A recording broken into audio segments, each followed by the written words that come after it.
Hi, today we're going to be talking about bias in assessment. It's a really important topic because the fact that there is bias in the assessment process and in the tests that we use can have a tremendous effect upon the students that we are testing. So we're going to be looking at the issues and concerns and potential solutions for this topic of bias. And hopefully by the end of this lecture, you'll be able to identify what bias is. You may be able to find it in tests yourself so that you can be part of the process of eliminating the bias, and you'll understand what some of the potential solutions are to this important issue. So let's think first about what is bias. Well, bias can be defined as a systematic slant of a test or individual items within a test against a particular student or group of students. And so, one way to think about bias is to use the term discrimination. Essentially, if there's bias in a test, it is discriminating against some group of students or a student. And when we think about the groups that are typically discriminated against in terms of the assessment process, we think about ethnically different groups, gender groups, cultural and or linguistically different student populations. So those are the people that tend to be most impacted by this issue of bias in assessment. Why is there bias in assessment? To further sort of think about this as an issue, and there is bias in assessment because essentially what we're doing is using tests that are based upon the values, beliefs, and experiences of the dominant culture. In this country, the dominant culture is white middle class America. Tests in this country are developed upon that population, and they meet the needs of that population fairly well. But they may not be meeting the same kind of needs for ethnically or culturally or linguistically different students, and in fact, they may be discriminating against them because their experiences may not have been the same experiences as those of the dominant culture. So we'll be talking a little bit about that as we go along. Well, bias is everywhere, and that's part of the problem. Bias begins really even in the referral process in special education itself. And we talked in the last week about how students get referred for special education services, and that is part of a decision-making process that helps determine whether or not they're eligible. The referral process leads to an assessment for potential special education eligibility. Well, in the referral process, there may be bias just because the people who are doing the referral may have biases themselves. So if you think about your typical classroom teacher, everybody has a favorite kind of student, and let's face it, a student that they're not looking at so favorably, students that really bug them. A lot of times, the students that bug us the most are the students that act out, that are difficult to control, that that kind of go against the calm and peaceful flow of a classroom. Those are the kids most likely to be referred for special education. And we talked, I think I mentioned last week, that sometimes there's just a desire to get those kids out of my classroom. So there's bias there. I'm biased. I may be biased against certain types of children, and those are the children that I refer for special education.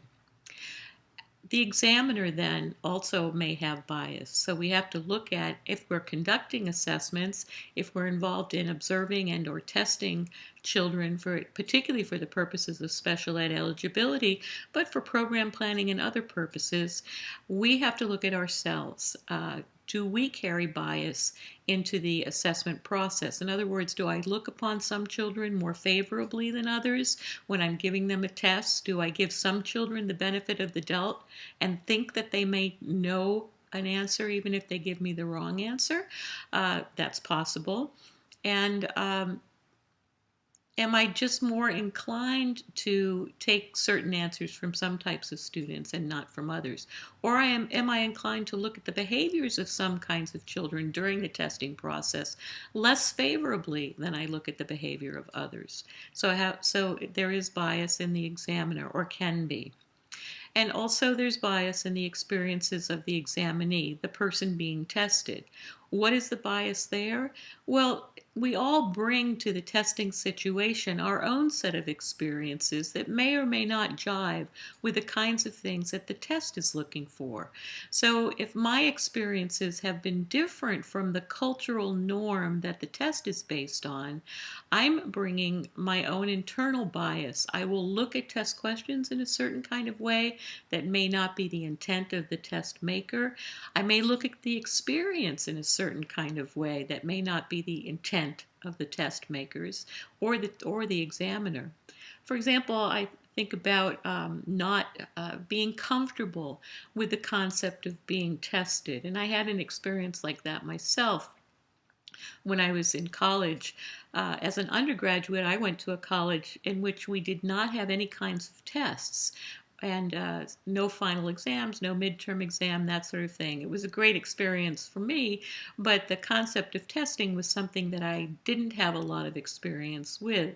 We did other things to evaluate the student progress, or the college did other things to evaluate student progress that were more descriptive and quite extensive, but tests weren't one of those things. And when I went on to graduate school, my very first class was the class in statistics.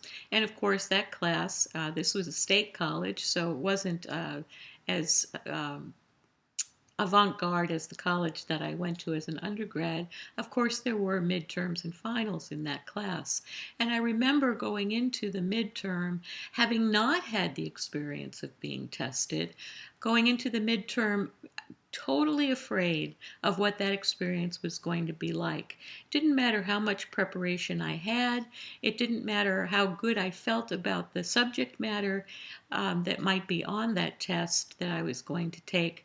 I was really more reacting to the experience of being assessed. And so I was bringing my bias, I don't like assessment, I don't like being tested, into that classroom situation. And that certainly had an effect on what the results of that midterm exam might be. I did okay, but I certainly didn't feel like I was going to, and I'm sure that that impacted what my overall score was. And then, most importantly, and what we're going to talk about the most today, is that there's bias in the test itself. Now, how can a test have bias? Well, certain items on a test may be biased against particular groups of students. So, items that are based on a cultural norm of white middle class America may not be the same as items that would be more effective for other kinds of groups of students, students who differ ethnically or linguistically or culturally or otherwise. Certain items on the test are biased against gender, so that there are items on tests that girls will do better on than boys, and boys will do better on than girls. So those items are inherently biased against the gender that they're not designed for.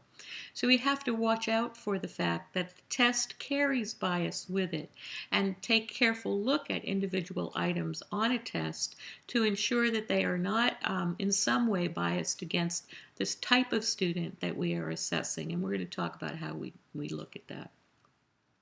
There's also bias in scoring procedures. And there's bias in the standardization of the test, and those two things kind of go hand in hand. Let me explain really how they do. Scoring is based on what has happened with a normative population. Tests are developed upon, first they're developed and then they're tested upon a group of students who represent the normative population, whatever that might be. So if the normative population on whom the test is developed is a white middle class population, they are reflecting scores of that population and that population only. If I test then a student who comes from a linguistically different background or a culturally different background, and I'm getting a score on that score is not reflecting how that student compares to students in their own cultural group. It's comparing that student to a cultural norm that is different. And so as a result, very often that means that scores of people who come from diverse cultural groups are depressed. In other words, they're not as high as they should be or could be if the test scoring process wasn't biased. And so that, again, we're talking about also the standardization of the test. Standardization is the process by which we get those scores to make those comparisons. And we're going to spend a little bit of time later in another week about what standardization looks like and what that's all about. But it is one of the procedures that's very important when we talk about the issue of bias. So why do we care about bias? What is the effect of bias in general on students? There's a long history documenting the negative effects of bias in the tests that we use. So I'm going to use the term test instead of assessment for most of this lecture because tests are the things that we're concerned about the most. When we add other things to the assessment process, like observations and interviews and student portfolios and so forth, we are beginning to eliminate some of the potential bias. But when we look at the tests themselves and we judge people based solely on test scores, we really run the risk of having bias have a negative effect upon student success. One of the things that's been documented as we've looked at the testing of students is that the bias in tests can lead to over-identification and under-identification of disability in an individual student. And probably the most famous case that has to do with over-identification of students as having disability is the Larry P. case, which was begun in 1974. That was the case that was brought on behalf of students in California who had been placed in classrooms for what was then called an educable mentally retarded. Educable mentally retarded classes were classes that were based on a general education model. In other words, these students had the same kind of subject matter in their classes as students in a general ed class, but it went at a much slower pace, such that maybe by the end of elementary school, students in educable mentally retarded classes might be expected to be performing at a second or third grade level, and that would be acceptable because they were getting the same curriculum as in the gen ed classroom, but watered down and slower. They were considered to need a slower pace in order to succeed. Well, the disproportionate representation was of African American students in those classrooms. What does disproportionate mean? Well, at that time in 1974, if you looked at the school population in California as a whole, overall the African American population was about 20%. So 20% of the students in public schools in California in 1974 were African American. But in EMR classes, over 70% of the students were African American. That's a significant discrepancy or a significant disproportionation. They should not have been in EMR classrooms in those numbers unless something was wrong. Now, EMR classes were special education classes, and you might be wondering, well, what's wrong with being in a special education class? Nothing, except that at that time, those classes were considered dead-end placements. So if you imagine if you're exiting elementary school with a second or third grade reading level or academic performance level, by the time you exit high school, you wouldn't have caught up, and you might be exiting high school at a fifth or sixth grade level of academic performance, which is significantly behind your more typical, or what would be considered typical peers. So that's not good. And once you're in those EMR classrooms, what the studies found was the likelihood of you getting out was very slim, hence the term dead-end placements. Once you got in, you didn't get out, because remember, these students are being given a slower pace of academics, and so they're falling further and further behind their typical peers. And that's a problem. If the further behind you get, the less likely you are to get out of special education. So the case was brought on behalf of these students, saying that it was wrong that there was this disproportionate representation, that something had to be wrong with the process by which we identified African American students as being educable mentally retarded. How did we do it at that time? We placed students in those kinds of classes on the basis of tests, and we used at that time typically an IQ test, one test, which was likely to place you in some type of classroom, whether it was a general ed classroom or an EMR classroom or a gifted classroom even, or some other kind of classroom. And back in those days, everyone took an IQ test. They were group administered, usually around fourth or fifth grade, sometimes earlier, but usually around fourth grade. Everyone would be administered a group IQ test, and students were placed accordingly. That placement would follow you for a long period of time through high school and sometimes even beyond. Well, those IQ tests resulted in African American students being placed in EMR classrooms in large numbers. So the courts looked at this case and they asked the question that you should be asking right now, which was why? Why is there such a large number of African American students in these classes? And they asked three important questions in this order. The first question they asked was, is this happening because African American students are inherently inferior to their Caucasian peers, especially? That was the question the courts looked at. And of course, expert witnesses were brought in and a lot of testimony was given. And the conclusion that the courts came to was that that was not the case. That African American students were doing poorly on IQ tests, but that wasn't because they were inherently inferior. Uh, just a little bit more background information. In order to be placed in an EMR class, you needed to have an IQ of 85, between 70 and 85 would give you the label EMR. IQ of 100 is considered average. So an average student would be a student whose IQ score would be between 85 and 115. Above that, we'd start to think about giftedness. Below that, we start to think about mental retardation. So think about average as being 100. On average, African American students scored 15 points lower than their Caucasian peers. So on these IQ tests, so African American students were likely to perform at 85 or lower, 15 points lower than average, and hence they would wind up in EMR classes. But now remember, the courts looked at, is it because they're inferior? And the decision was, no, that wasn't the reason.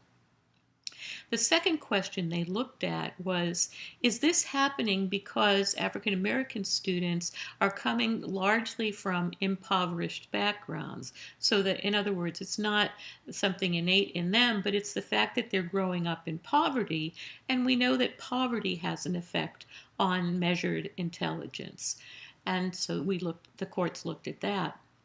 But the answer to that question was no, also, because that 15-point discrepancy or difference in IQ scores between African American students and Caucasian students was true regardless of socioeconomic standing of those students. So, in other words, if you were an African American student from a high income background and we compared your scores to Caucasian students from high income backgrounds, you would still be scoring 15 points lower than your Caucasian peers. So that wasn't the answer to the question of why. So the third question that the courts examined was this: is there something wrong with the tests that we're using? And they carefully examined the IQ tests that were commonly used at that time, item by item. And again, expert witnesses were brought in. Everyone took a careful look at this, and it was determined by the courts that, in fact, there was bias in the test, that certain items on the test were simply discriminating against African American students because they were not part of the background experiences of the majority of African American students in California. They were unfair to those students who had a different cultural experience than their Caucasian peers. So remember, tests are developed based on a certain norm, and in this case, the IQ tests were normed on Caucasian students and the experiences, values, and beliefs of students from that kind of population, not the experiences, values, and beliefs of students from an African American background. So the courts, this is a problem. Too many kids from that population were being educated in dead-end placements. So the courts ordered immediately to reclassify those students using something other than an IQ test to determine whether the placements in EMR classes were valid or, or not. And because we, at that time, didn't really have a lot of other great options besides these IQ tests, most of the students from these EMR classes were placed back into general education classrooms. That in and of itself was a problem because remember, they are being educated at a slower pace than their peers, so they went back into general ed, not really prepared for the general education classroom. That resulted in its own set of problems. But the court said they must either go back to general ed or they must be reclassified using something besides an IQ test. So from that point on, in the state of California, and this only applies to California, it doesn't apply to other states. In the state of California, it was determined that African American students could not be placed in EMR classes on the basis of an IQ test alone. And that meant that for most school districts, the discontinuation of the use of IQ tests, particularly for students from minority backgrounds. And we'll still see IQ tests used with students from Caucasian backgrounds, from white middle class backgrounds, but we won't see them used for special education placement for students from certainly African American backgrounds and other minority groups. There were similar court cases that were brought on behalf of students who were from linguistically different groups. For example, one case was brought on behalf of students from Asian American backgrounds who had been placed in special education classrooms on the basis of, again, IQ tests that were given to them in English when English was not their first or preferred or easy language for them to speak. And that also was determined to be a problem. So we have the issue of language as well as being part of the bias that may be in tests. The other issue, or the other, I think, major effect of bias is that if tests are biased, they don't really identify students' strengths and needs. So if a student is taking a test that's biased against them, we're not getting real usable information about that student's strengths and needs that we can use to develop appropriate programs for them. We're getting information about what they can and can't do on a particular test, but that may not be indicative of what they really can and can't do. As you know, special education is governed by law, and today we're talking about IDEA as the law that guides special education services. What does IDEA say about bias? From 1974, when the first special education laws came into effect, you saw the repercussions of cases like the Larry P. built into the law already. And today, IDEA requires that assessments are administered in a racially and culturally non-discriminatory way. So, what does that mean? It means that we have to think about choosing tests that do not have racial or cultural bias in them. We have to think about examining items to ensure, on a test, to ensure that they don't have racial or cultural bias in them. And we have to also examine the examiners to make sure that they are not administering the test in a racially or culturally biased way. Also, we have to administer the test in the child's native language.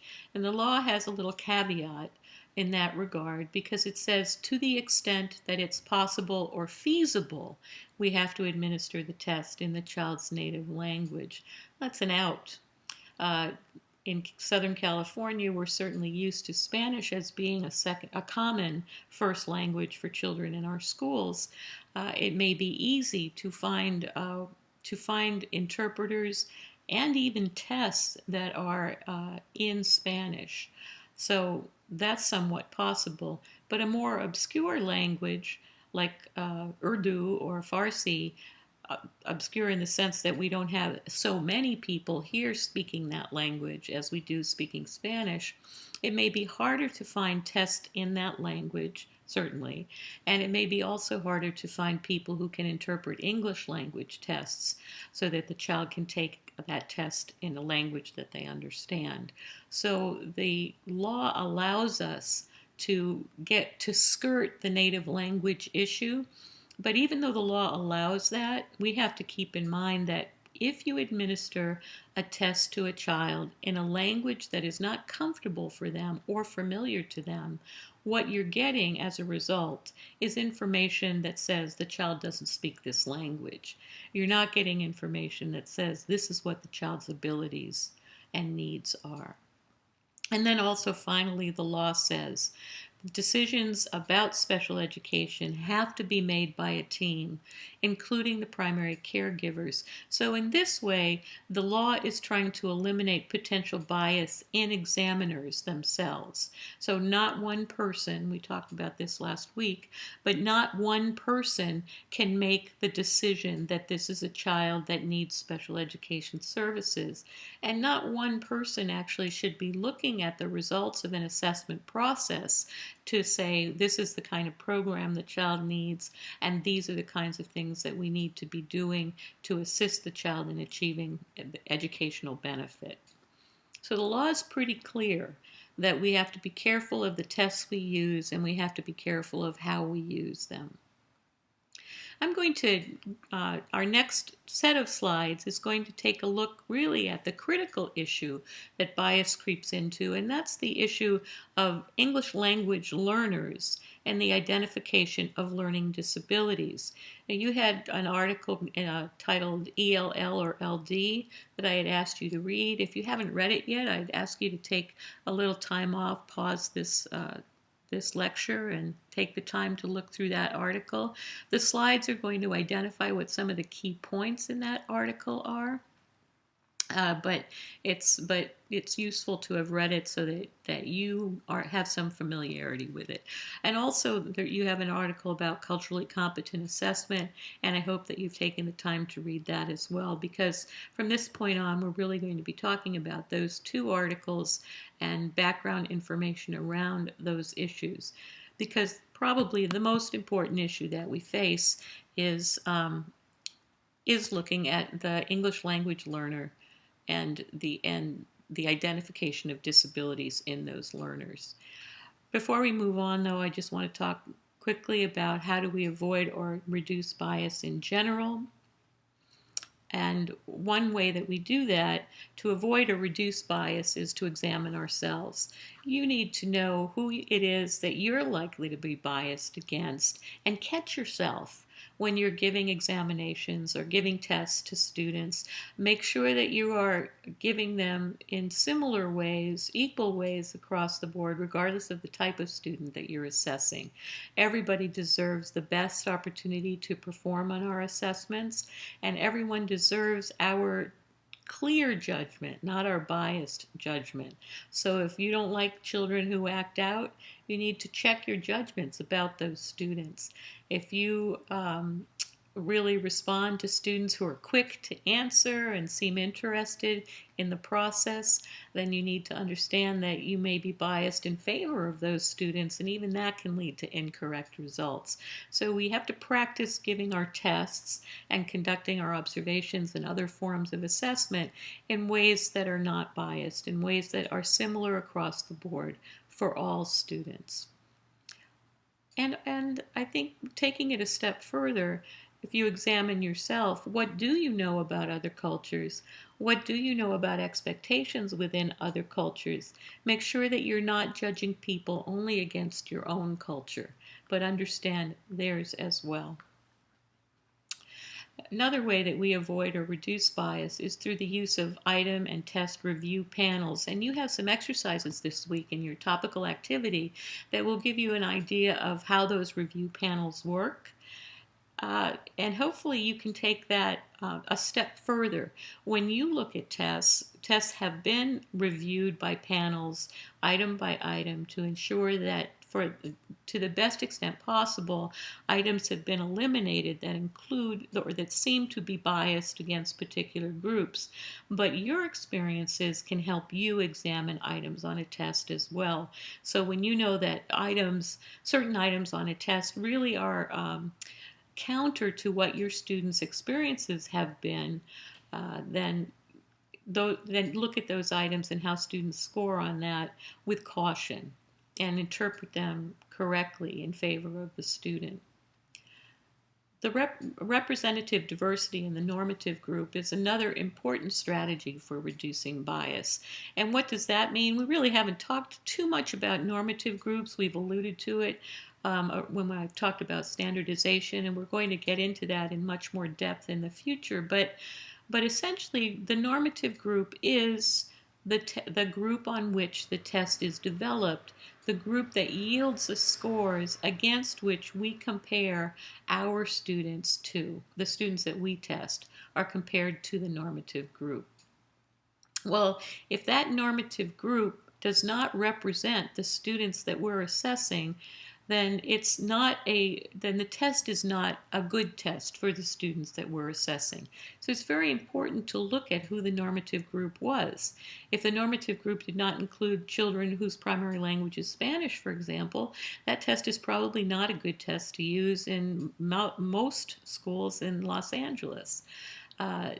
If that normative group did not include students with disability, we have to think about how is that test then reflecting the real skills and abilities of a student who may have disability. It's one thing to use a test like that to determine that a student is different from the normative group, but that kind of a test can't be used to monitor then a student's progress because they're different, and their progress won't be reflected in the normative group. So what we try to do when we develop tests today is have as representative a group of students in our normative group as possible, representing all the variations in gender, ethnicity, culture, and language that we're likely to encounter in proportions that they are likely to appear in this country. Then another way that we look at bias or examine bias in tests is to look at, statistically at group differences in performance. So let's say, for example, I have 10 items on my test, and I give it to both boys and girls. And then I look at the results of the test, and I look at, statistically, I look at which items did the boys get correct that the girls didn't, and vice versa. Which items did the girls get correct that the boys didn't? Those items that one group didn't get correct over another group are items that are biased against the group that was performing more poorly, and therefore those items should be eliminated. Only keeping the items that both groups do equally well or equally poorly on, that discriminate across groups in terms of difference, but not between groups in terms of difference. Now, the book talks about also the possibility of norming a test on a specific population. So let's say, for example, I want to know how groups differ. So I take a group of African American students and my test that I'm going to be using, and I get norms, scoring norms, scores on that test related only to how African American students perform. Then I can compare future students who are also from that group who are also African Americans. I can compare them to my normative group that is only African Americans and how they perform. So that seems like a great solution, right? Let's norm the test only on specific populations. So we would let's say we talked about three tests that you're going to be looking at. Let's take the Wyatt as an example. So I take the Wyatt, a test that's been developed and is widely used, and I go out and I get a population of African American students and I get their scoring norms. And I get a test of Spanish background students and I get their scoring norms.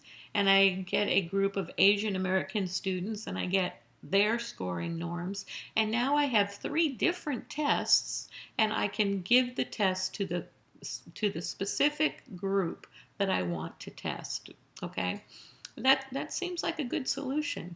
Trouble is, it's hard to do. It's very expensive to do, and just because we can put an ethnic label on a group doesn't mean that we can say very much about what that group is really like.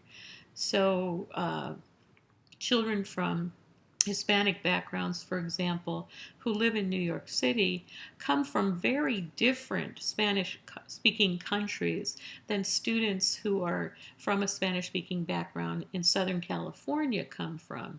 So, in New York, you get a lot of students from Puerto Rico, for example, who are Spanish speaking students. In California, we have a lot of students who may be from Mexico who are Spanish speaking. Even comparing students from the same background, like students in Arizona who are from Spanish-speaking backgrounds are also likely to be from Mexico, but they tend to be from different parts of Mexico. They tend to have a different cultural experience. So just saying I'm norming my group on this population doesn't necessarily mean that we're comparing apples to apples. So we have cost and we have the difficulty of defining what a group is, really. There are a few tests out there, however, that have been normed on specific populations. So we have, for example, there is a test of early reading ability that has been normed on both typically developing students and students who are deaf. So early reading ability differs in terms of the rate of development between students who are not deaf and students who are, tending to be that students who are not deaf tend to progress at a faster rate in reading, as an example, than students who are deaf. So if we want to compare deaf students to hearing students, what we're going to typically find out in the area of reading is that the deaf students lag behind, that they don't do as well. But if we compare deaf students to deaf students, we can actually see which students in that population are really in need of help and which students are performing more typically of students who are deaf. So there are a few tests out there like that that can be very helpful. I wish that we'd see more, but again, it is costly to do it. The text also mentions culture-specific measures, and one test that they talk about is the BITCH test, the Black Intelligence Test. Um, you can look it up in the book. I've seen that test, and I think that test personifies what the problem is with cultural specific measures. The BITCH test is an attempt to try to stereotype African American students. And so it uses some very offensive kinds of measures, offensive to me, and I'm sure offensive to people from African American backgrounds as well. For example, it asks people to calculate, and I swear this is true, it asks the child to calculate what a welfare payment would be if you get X amount of dollars for one child. How much more money would you get if you had two children? I can't even say anything about that other than how awful I think that is. But again, it personifies the fact that when you try to stereotype and create what you consider to be culture specific, you're going to offend an awful lot of people. So that's a problem, and I suggest that test makers don't try to do that in the future. No one uses that test, by the way, that I know of. But it was considered a solution at one point in time. And then one of the other solutions, and we're going to get into it in more detail as we move into the topic of English language learners, is the translation of tests into other languages. So I just want to briefly talk about how problematic that is. Translating tests into other languages it sounds like a simple solution again, but the problem with that is that languages aren't similar. Uh, Necessarily in terms of when and how individuals who speak that language acquire certain words and certain academic abilities. So if I took a test that's designed for students who have been learning um, math, so that's even somewhat language free, if students who have been learning math in American schools.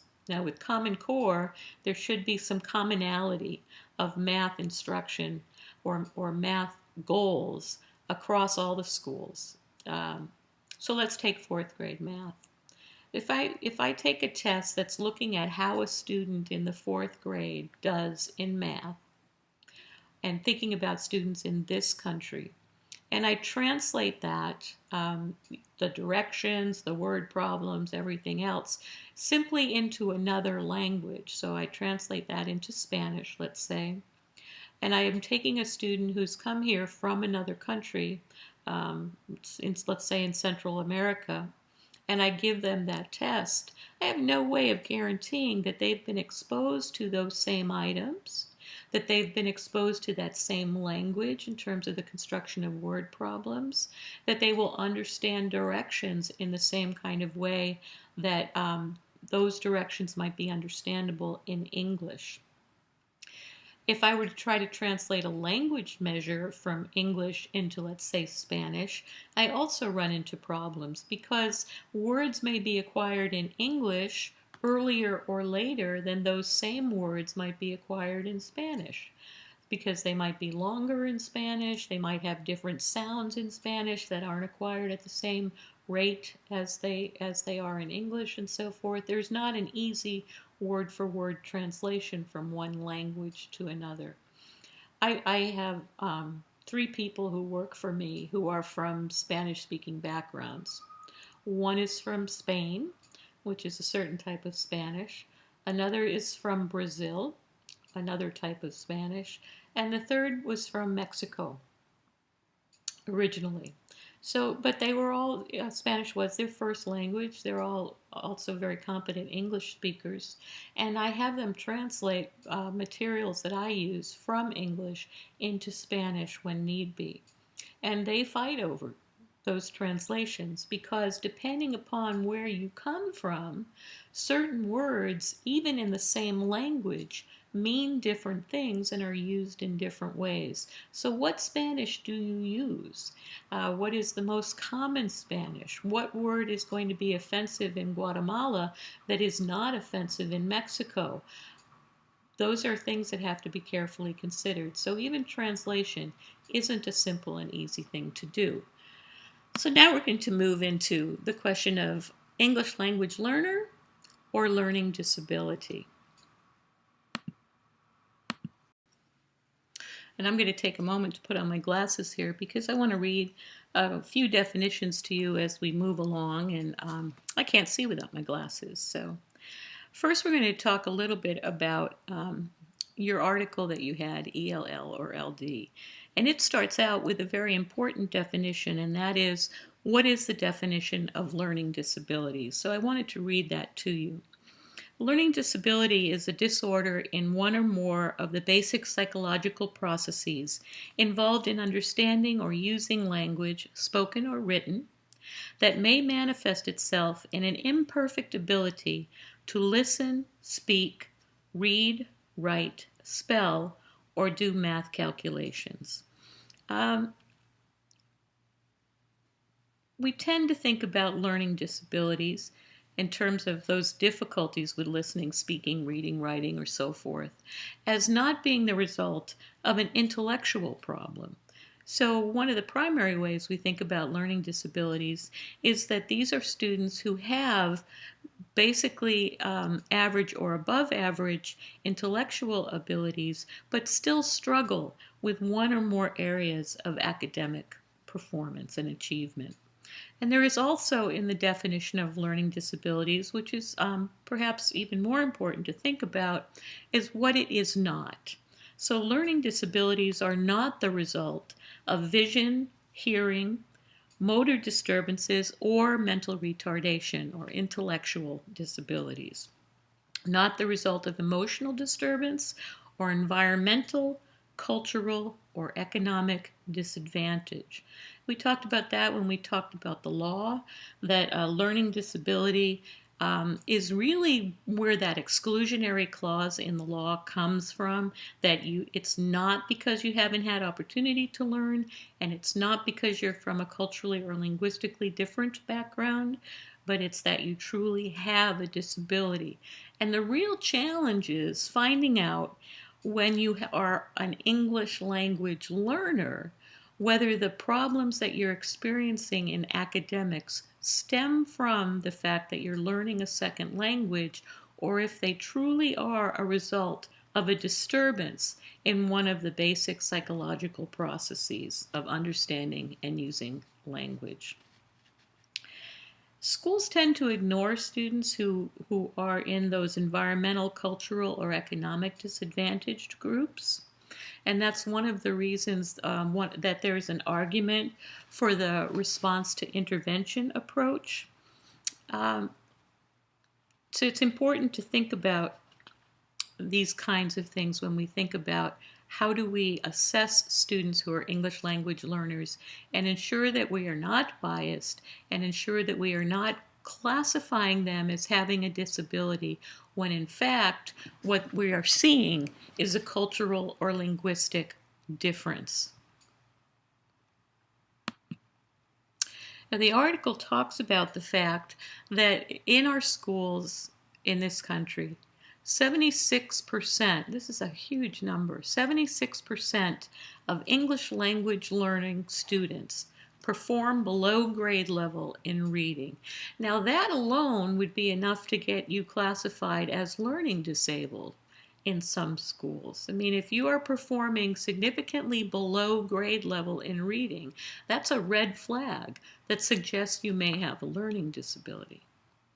Yet 76% of ELL students perform below grade level. They can't all have a learning disability. 53% are below grade level in math. So math has less of a language requirement, although it does have a language requirement in it. But it is somewhat less demanding in terms of language than reading is, certainly. And yet 53% of our English language learners are below grade level in math. Again, a red flag for potential learning disabilities. There's a high retention rate in that population, so they're kept back in school very often. There's high dropout levels in that population, which is certainly a concern. And there's a high referral to special education. So remember, I talked about bias being everywhere. One of the first places where you will find bias is in that referral process. So children who are falling behind in reading and math are likely to be referred to special education, even when the problem is simply, it's not so simple, but simply that they are learning English as a second language.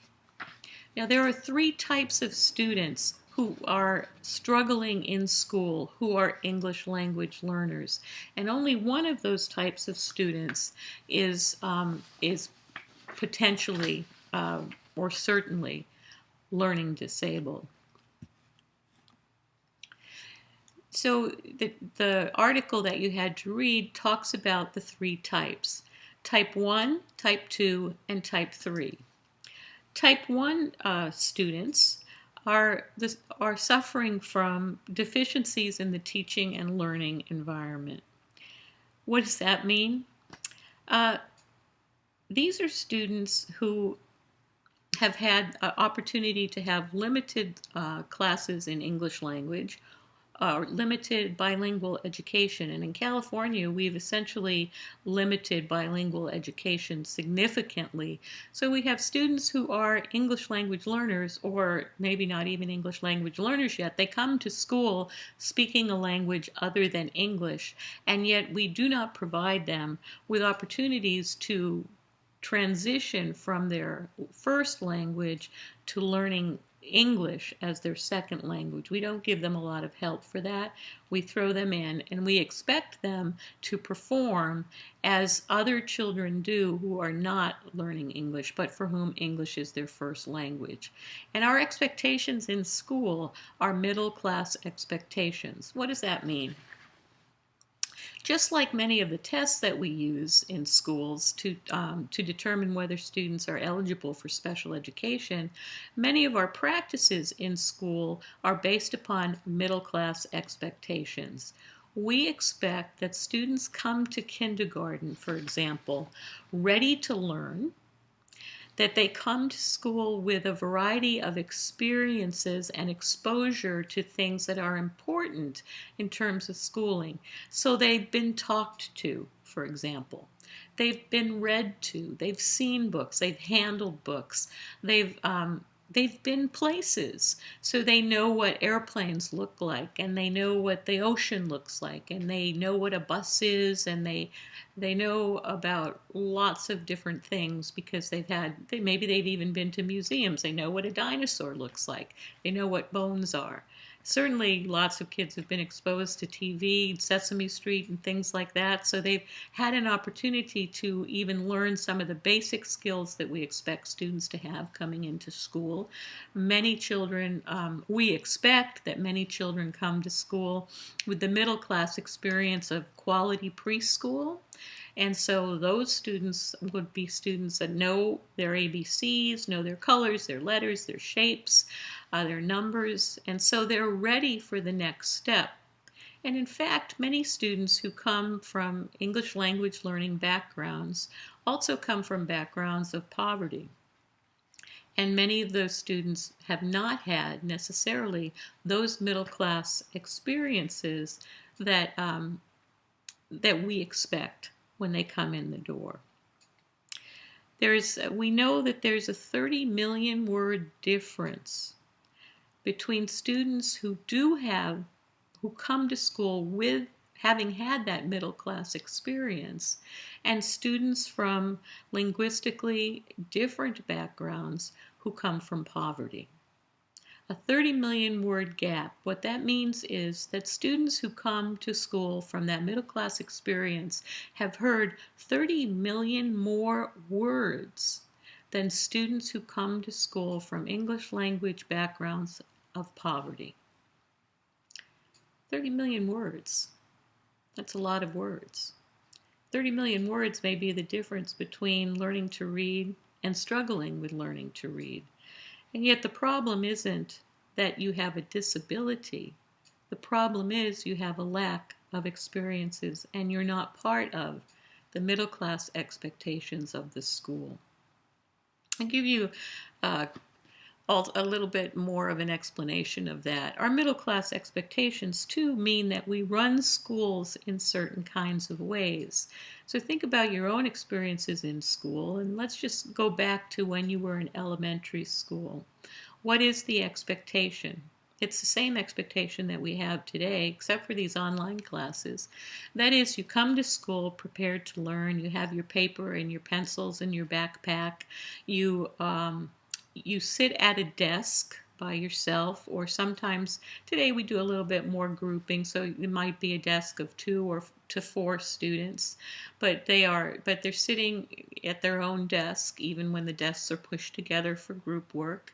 When you're asked a question, you're expected to raise your hand and you're expected to give an individual answer. That's our set of expectations. If you know the answer, you raise your hand, you're called on, you give the answer as an individual. Not all cultures function that way, however. There was a great study that was done in Hawaii called the Kamehameha Project, Project KEEP. the early education program. And in this program, they were working with Hawaiian Native students who were in elementary school, so early elementary, so kindergarten through third grade.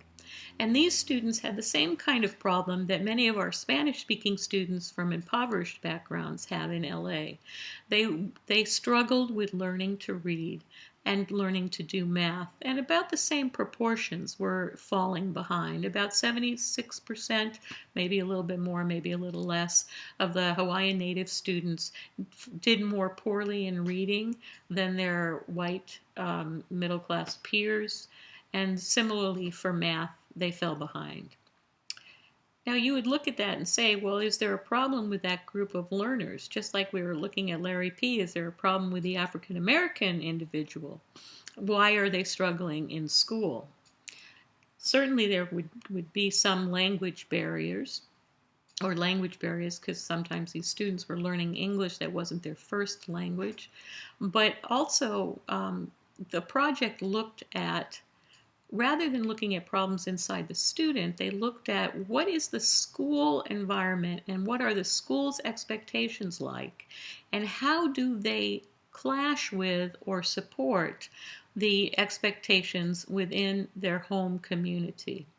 So they looked at the schools, individual seating, individual answers to questions. You come to school at a certain time, come into your classroom, do your work. You leave school at a certain time, you leave campus, campus is closed.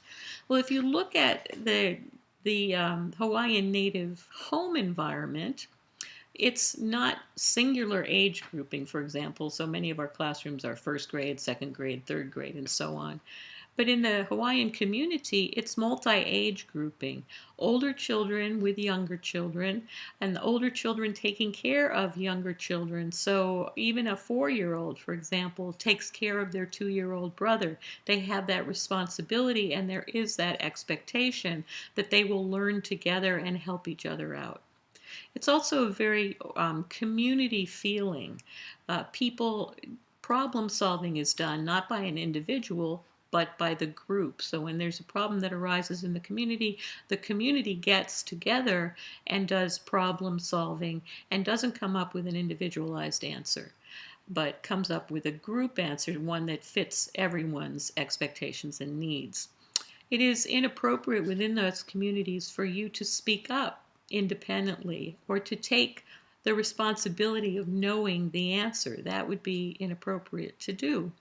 And also within those communities, everybody has a job to do, from the very youngest child to the very oldest member of the community. There's something for you, there's a place for you, there's a job for you in that community. So the Kamehameha group decided that they would try to change the schools, not change the children. They changed the expectations of the schools. And how did they do that? They opened the schools up earlier so that kids could come to school before school started, and so that school would become part of their community, a place that they could be, a place that they could play. They also gave the students chores to do, responsibilities on the school site and in their classrooms that they were responsible to come to school to do. Everyone had a job. And they changed from single class grouping to multi-age grouping. So they would have classes of K1, K2, even mixtures of K through 3. So kind of the one room school kind of concept. And within those multi-grouped classrooms or mixed group classrooms, they pushed the chairs together, they pushed the tables together. There were no more single places to sit. And they expected the groups to solve the problems. They did a lot more group work. And they didn't expect you to raise your hand. They expected the group to come up with a solution that everyone could agree to. And you know what happened over time when they changed the expectations of the school and made it more like the expectations of the community? those children began to increase in their reading and math scores to the point that they no longer look significantly different from their white middle class peers. So type 1 students are not learning disabled students. They are struggling because the teaching learning environment has expectations that are different from what their experiences are. So for those children, it's not special education that we need to provide for them, but it's expectations that are more like what their cultural experiences are. Now, types 2 students are again not students who are learning disabled, although they may be struggling and falling behind, but they're struggling and falling behind because they do not have appropriate educational supports available to them. So what does that mean? Well, if you're at CSUN, you know that we talk about all kinds of minds. We talk about differentiated instruction. We talk about ways that children can take in information, ways children can express what they know, ways children can act upon that environment that are not a one-size-fits-all. So if you are a visual learner, for example, you may not respond as quickly to learning to read that's presented in a completely auditory mode. So a phonetic approach to reading might not be the best approach for you. And yet if you're put into an environment in which we've chosen a curriculum that emphasizes learning phonics, and it's a one-size-fits-all paced at a one-pace-fits-all, think about the core curriculum, it's very much like that, that may not fit who you are. And if that environment does not adapt to support you and the way that you approach learning and display what you have learned, then again you're going to fall further and further behind. So it's a mismatch between your instructional approach, your approach to learning, and what the instructional environment provides to you. And think about it, if you keep getting taught by methods that don't work for you, where are you? You're continuing to fall behind. You might be flagged as a student with a learning disability, but you don't have a learning disability. The school has a gap in providing you with learning support. And then there's type 3. Type 3 are the students who have a true learning disability. Yes, they're English language learners. Yes, they may come from different kinds of backgrounds, but even when we give them, when we adapt our school environment to meet their cultural experiences, and when we provide them with the type of educational support they need, they still continue to struggle. These students are the students that most likely have a true learning disability. So before we get to that, we need to provide those supports. And last week I talked a little bit about the RTI model, and the RTI model does show you that there is a group of students who will do well in our typical classroom with good instruction. There's a group that will need more support or different kinds of expectations or different ways of being instructed, and they'll respond to that and learn. And then there are students who, even when we do all of that, will still fall behind. Those are the students with learning disabilities. So how do we tell? Well, right now we don't have really good measures for telling. Most of our measures up until now have been using language-based assessments, English language-based assessments. Most of the tests that we have are tests in English, and English may not be your first language. So what's going to happen? Your English is not your first language, and I give you an English language-based assessment, you're not going to do well. Does that identify you as having a learning disability? No, it identifies you as having a language learning issue. We use standardized instruments that have been standardized on populations that do not include English language learners. And I challenge you to take a look. Go take a look at the tests that you'll be doing a critique on and using for your formal assessment, and look to see whether they've included English language learners in their standardization normative group. I bet they haven't. And then up until recently, we've used that discrepancy formula, a difference between your performance on academic assessments and intellectual assessments. Well, if both of those assessments are in English, you're likely not to do well on either one of them. So that's a problem. So that's why the whole RTI model, which again we're going to be talking about in more detail, has become popular when we talk about differentiating between students who are simply learning a new language and students who are learning a new language but also have a disability. So RTI, I hope, is going to be one of our cures for the bias in assessment problem. The recommendations have been that we do early intervention, that we do adopt an RTI model so that we can give students support early on without labeling them. These students also tend to be students who fall through the cracks. Students from English language learning backgrounds are most often, students of immigrants who are struggling themselves financially.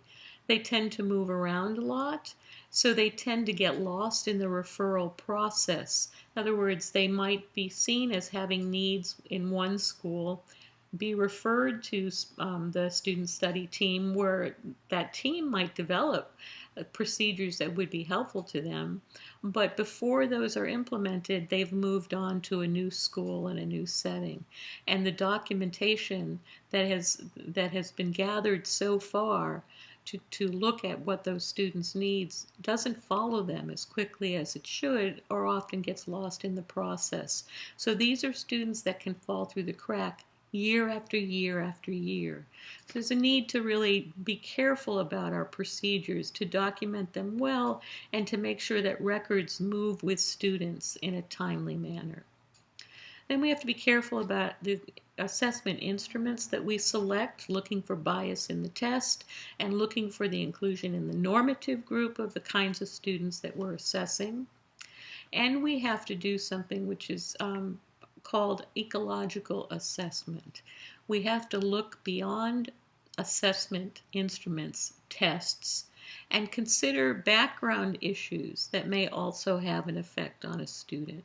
What kind of home they're in, what kind of community they live in, what kind of experiences they've had prior to coming to school or prior to being referred for special education.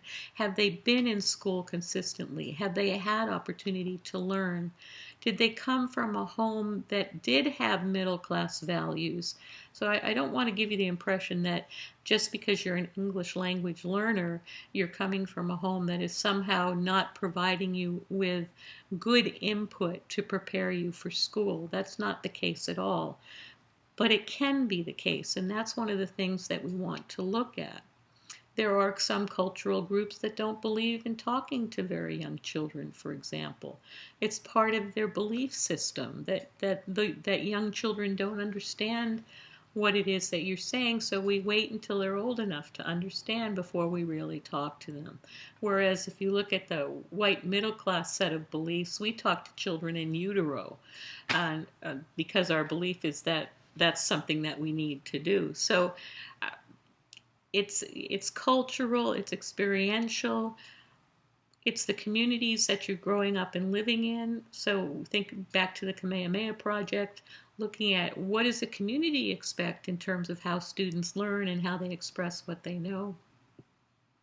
Taking into effect a variety of things. So the child, their family, their community, and even what's available to them, like are there libraries, are there books, have they had the kinds of experiences that are part of a literate background that will lead to supporting their ability to learn when they get in school, even if English is not their first language. And then family input, because families can tell us how they see the child. And within each family, if there's a child that has a disability, the family is usually the first to notice. And so how does the family see that child is very important. Multiple sources of information, and then clinical judgment. And I can't overemphasize the fact that clinical judgment, the more you know children, And the more different kinds of children you've had the opportunity to see, the the better your judgment will be when you look at a student and say, this one is struggling with learning to read, but I can help them easily this way. They don't need special education. Versus another child that you look at and say, this child is struggling to learn to read, but I think they need more than what I can give them. I think they need special education. Don't discount your judgment. So beyond these recommendations, let's talk about recommendations for assessment in general, because there are a lot of needs and issues, and it certainly is a multitask approach. And I've already mentioned it's an ecological approach that needs to take place in order to conduct assessments that are appropriate for English language learners. Let's start with interpreters. It's if we're going to use tests that are English language tests, we have to, at the very least, have people who are trained to interpret those tests that we give. A professional interpreter is different from someone that just happens to speak the language that we call into a test situation to interpret a test for us. So, just happening to speak a language. I'm giving a test to a student that is, let's say, Spanish speaking primarily. He's learning English as his second language. And I want to give them an academic achievement test. So I get one of the assistants in the school who speaks Spanish fluently, and I call them into the test room and I ask them to interpret the test to the student and interpret the student's responses to me. They're not trained in assessment. There are problems such that they may word the question differently so that the child can answer it. They may tell me the child has answered it correctly even when they haven't. They may, in the process of giving the child the question, also give hints to the child that will help them give a correct answer, because they don't know how you're supposed to give the test. And they don't know that the purpose of the test is to determine what the child's capabilities are and what the child's needs are. They could be on the side of the child, or they can misinterpret what the child says and in some ways diminish the child's score by not translating correctly. So you need someone who knows how to give assessments, who's doing the interpreting for you. Not a peer, not another child, certainly. Just because another child knows how to speak the language and also speak English doesn't mean they can be an interpreter. And you also need someone who knows the vocabulary. So this becomes particularly important if we're thinking about interpreters in an IEP meeting when we're trying to explain to a parent what our assessment results are.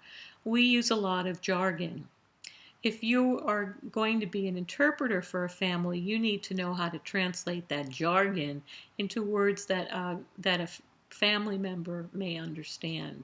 So you need to know academic vocabulary, you need to know assessment vocabulary, and you need to know the vocabulary of the family, which also means that not only do you speak Spanish, but you speak Spanish, for example, in the kind of Spanish that the family knows, which may be different from the Spanish that you grew up knowing or learning.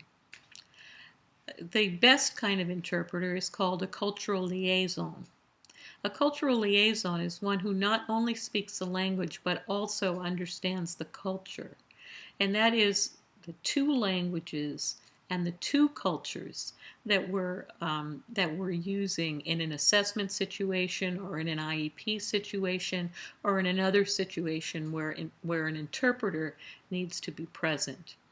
A cultural liaison knows the terms that schools use, the vocabularies that schools use when they're in an assessment or in an IEP, and knows the language of the school. And they also know the language of the family and the experience of the family, what the family knows about disability, how the family approaches disability or thinks about disability, how they interpret various words themselves, what those words mean. If I can illustrate that a little, I had one student who was fluent in Japanese. She was from Japan, actually, and she was used in her school district to translate for parents who were Japanese, who spoke Japanese primarily. And she went along with the assessor to one family to explain the results of the assessment to the family and prepare them for the IEP. And the results of the assessment indicated that the child had autism. Autism, it turns out, is a different word in Japanese than it is in English, and it has different cultural meanings in Japan than it does in this country. And so when she was using the word for autism that is used in Japan, she hadn't been in Japan for a long while, and she was not quite as aware of the cultural implications of that term as she needed to be, because the family took this information in a very negative way and they were quite distraught. And it took my student a little while to realize that what she was saying to the parents in their language was a doom and gloom sort of description of this child and this child's future, when that wasn't really what she had intended at all. So she had to quickly back up and take this sort of diagnostic information that the school was providing and turn it into a different form of information that the family could understand and digest without using these very negative terms. So she had to quickly pick up on what the family was indicating, think back to the cultural experience of being Japanese and coming from Japan and their perceptions of disability, and translate not just the words, but also the feelings back and forth about what this diagnosis meant. So the use of interpreters is a very important thing to think about when we're trying to eliminate bias in the assessment process and include families in that process too, so we can really identify the needs of a child. If we think about conducting communication assessments, it has to be done in both languages. We currently feel that if you look at a child's ability to communicate in, I'm going to use Spanish as my primary term for a different language because that's the most common one here. We need to assess the child's language abilities in both English and Spanish, and we know that if we put the two together, we have a more accurate picture of how a child uses language and what they understand. And we also have to think about culturally appropriate ways to look at language. So it's not enough just to see, does this child have a sufficient English language vocabulary that they can now benefit from strictly English language instruction?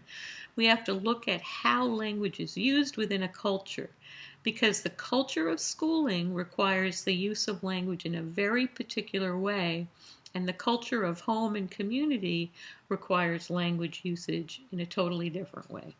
So how are stories told within a culture? I just remember the first time I read 100 Years of Solitude by Gabriel Garcia Marquez. It's a Spanish translation. It's a beautiful book. The language in it is wonderful. So it's translated into English so I could read the words. But the method of storytelling is very different from what I had experienced before.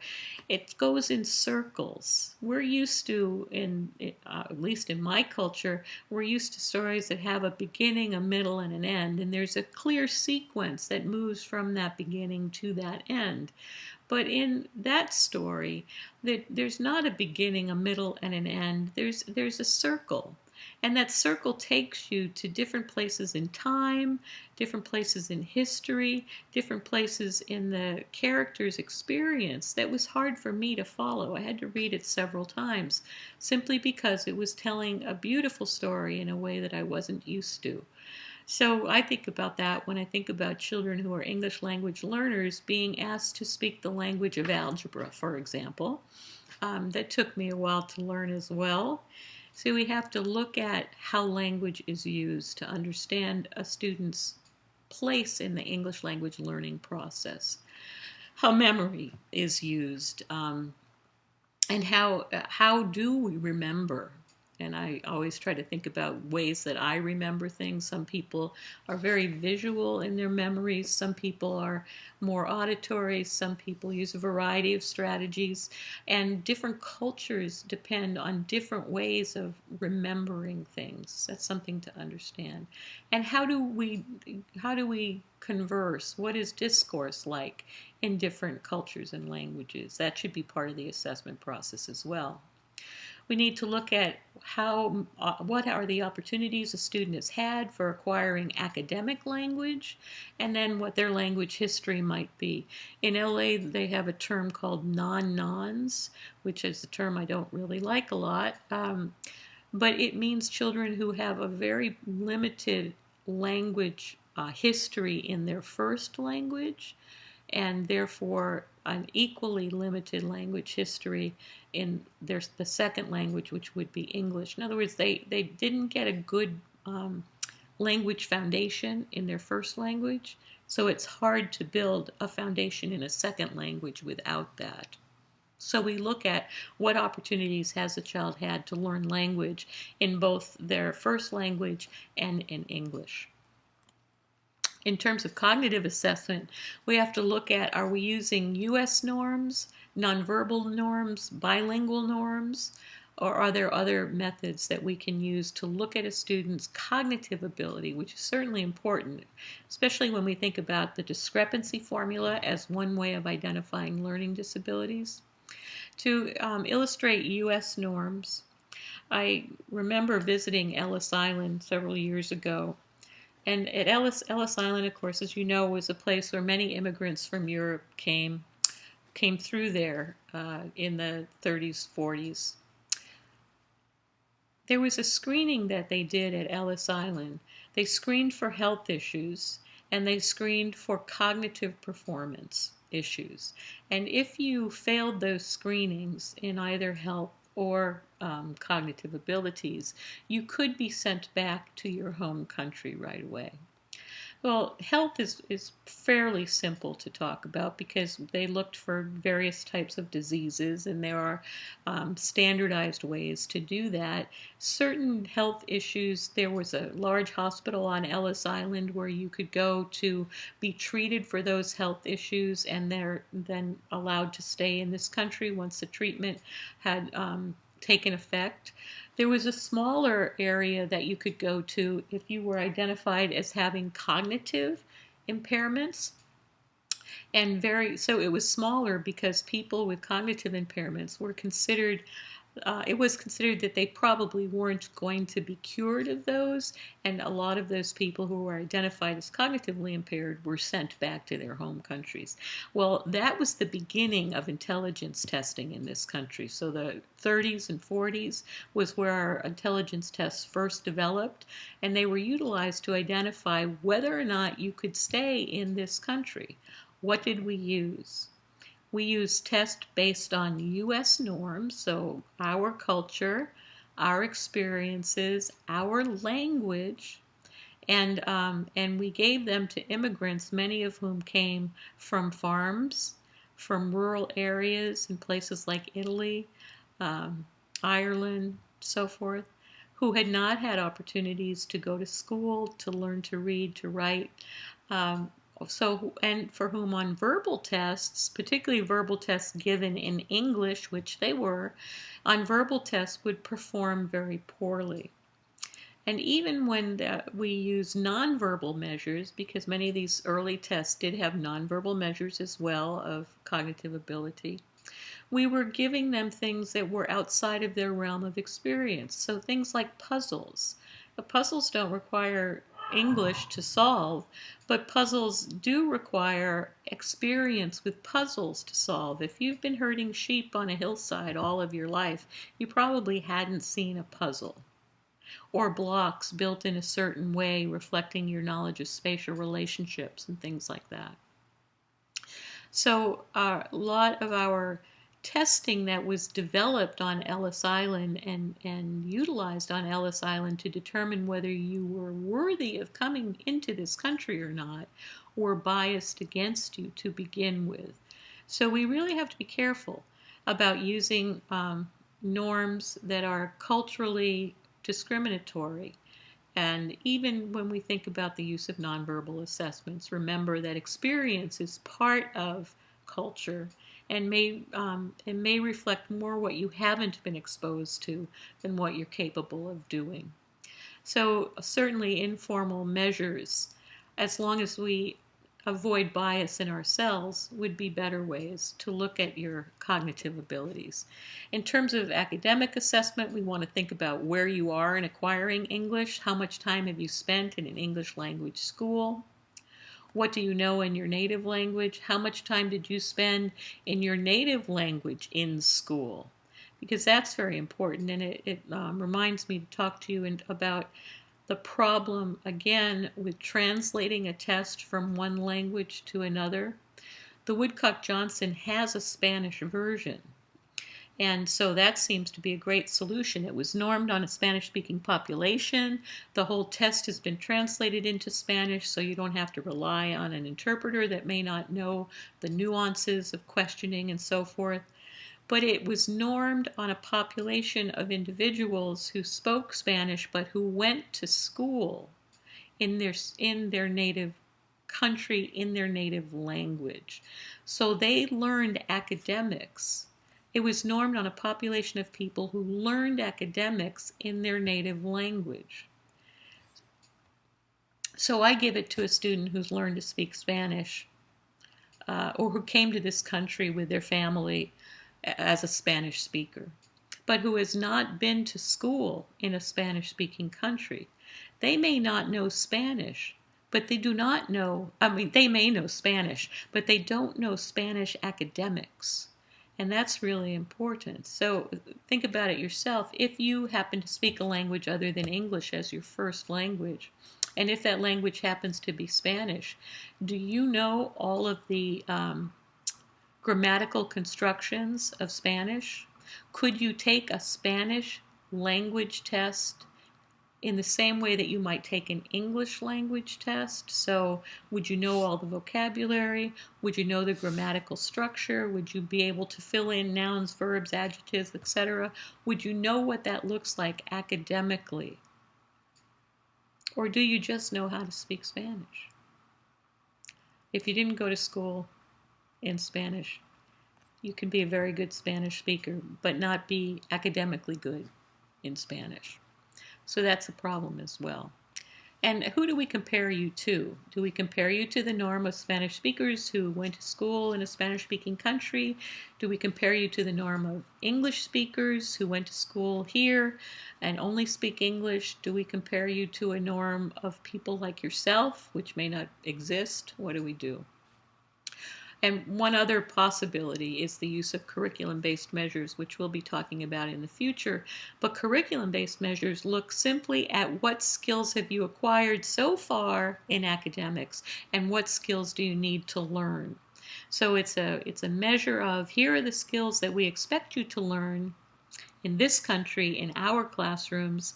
Where are you on that continuum so we know where to begin? That might be a fairer way to look at your academic performance. Social emotional assessment. I ask the question, are you what we see you as, or are you you? And what do I mean by that? Well, cultures have different expectations about behavior and social emotional development. So, for example, in some cultures, boys are expected to be boisterous and to fight someone who challenges them. In other cultures, boys might be boisterous, but fighting is not allowed. So the person who fights is judged as lesser than the person who walks away from the fight. Different cultures have different expectations. So I can't look at your behavior and your social emotional development, how you function that way, and necessarily place a judgment on it without inflicting my own bias upon you. I'll give you another example going back to my student who was from Japan. She has a daughter. Her daughter was born and raised in this country. And we were talking one time in class about the eye contact. Eye contact is a huge thing. We work with kids with autism. We're constantly expecting them to make eye contact with us. It's a measure. Look at IEPs. We'll make eye contact is often a goal on an IEP. And we were talking about that, and she said, in my country, eye contact is not a good thing. You're not expected to make eye contact. It's socially unacceptable to do that. You defer your eyes away from the person that you're talking to. That's a sign of respect. And I asked her, okay, what about your daughter? She's grown up here, but she's also grown up in your family, and how does she do in terms of making eye contact? And she said, well, I don't really know. And so she went home and she began to look at her daughter and making eye contact and so forth. And she saw that her daughter actually was functioning more like an American child than a Japanese child. And she had been, in her own mind, kind of judging her daughter as inappropriate because she tended to make eye contact. And she saw that as disrespectful. Now she began to realize that perhaps it wasn't so disrespectful because it was a skill she needed here. So, judgment. How are we judging people when they're doing something that's appropriate for them or for the experiences or the place that they are versus what we expect? So we kind of get around our own biases and judgment by looking at the expectations within a community. Who are the kids that are seen as behavior problems within a certain community? They may be different from kids in another community. We do interviews, again, bringing the family in and using the observations of community members and so forth to help us in the process of social emotional assessment to avoid bias. And finally, adaptive functioning. The adaptive functioning is how you function in the real world, self-help skills, daily living skills, work skills, interpersonal relationships. There's a great cultural variance in adaptive functioning and expectations. Let's just take daily living skills and think about young children. When are you supposed to take the bottle away from your young child? When are young children supposed to begin to feed themselves independently, drink from a cup, use a fork? Think you have an answer to that? It varies by culture. In some cultures, children are fed until they're 5 or 6 or 7 years old. It's okay for a child to have a bottle until they're 5 or 6 or 7 years old. It's not considered inappropriate. In this culture, in our middle class American culture, the bottle's usually gone by the age of 2. We expect that child to be self-feeding. Certainly, we want them picking up those Cheerios certainly by the time they're a year old, being able to use a spoon, maybe even a fork by the time they're 2 or 3 years old. It varies across cultures when you acquire certain daily living skills. When I told you about my stepson who was being assessed for special education placement, he had learning disabilities, and one of the psychologists from the school, when he was going through the assessment process, called me and interviewed me using an adaptive behavior measure that I was quite familiar with, but I don't think she knew I was familiar with it. And it asked questions like, does your child have regular chores to do at home? Does he go to the store independently? That kind of thing. Well, that varies culturally. With my older child, when I was living in Vermont, which was many, many years ago, he was 4 years old and was able to walk to the store on the corner to pick up a quart of milk and a couple of candy bars for himself, get the change from the storekeeper who we knew very well, and walk back home 2 or 3 houses without any problem. Moved to California. Not one of my children was ever able to walk to the store independently. First of all, it's too far away, but secondly, we live in a city. You wouldn't let a child, and certainly a young child, go to the store by themselves. You'd be afraid of losing them uh, forever. So, cultural differences. Anyway, back to being asked by the psychologist, does my child do chores and so forth? Well, I knew the answer on the test was supposed to be yes, given his age and so forth, that he would have regular chores, that he would help around the house and so forth. So I said yes, but the fact is he'd never raised a finger to do anything. We had a live-in housekeeper who took care of all the housekeeping, that none of the kids ever picked up a dish. Not that that's a good way to raise them, but that was just the way it was in our household.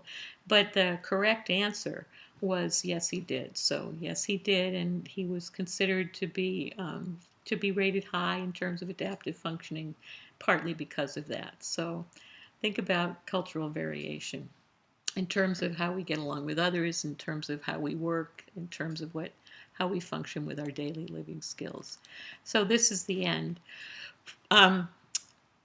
The moral of this story is assessing students from diverse backgrounds for the purpose of determining special ed eligibility is a task to be approached with thoughtful caution, very thoughtful caution.